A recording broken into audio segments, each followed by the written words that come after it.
Yo, what is up everybody, and in this video I'm going to be showing you guys how you guys can sign up for a Genshin Impact account. So Genshin Impact is an online game. Alright, so in this video I'll be teaching you guys how you guys can create an account for it. So before I teach you guys, be sure to hit that like and subscribe button with notification turned on to our channel so you guys can get notified once our new video releases. And let's start the video now. So you want to go to your search engine and you want to search for Genshin Impact. Search for Genshin Impact, you want to click on the second link where it says Genshin Impact Step into the Vast Magical World of Adventure. Click on it and it's going to take you to this page. Once you come to this page, you want to click on where it says Official Site. You want to click on it and it's going to take you to another website. Now over here, to create a Genshin Impact account, you want to click on where it says Login at the top.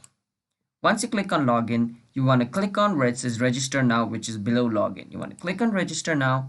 Now you can start to register your account by entering an email for your account. Click on send code and it's going to send a verification code to this email to verify if it is you or not.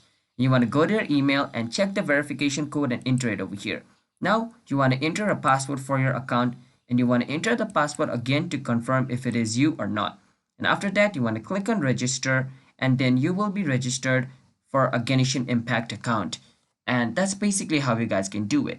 So if you guys found this video helpful, then be sure to hit that like and subscribe button with notification on so you guys can get notified once our new video releases. And if you guys have any question related with this video, you can ask us in the comment. I'll be happy to answer you guys, and I'll see you guys in my next video. Until then, bye bye, peace out, have a nice day.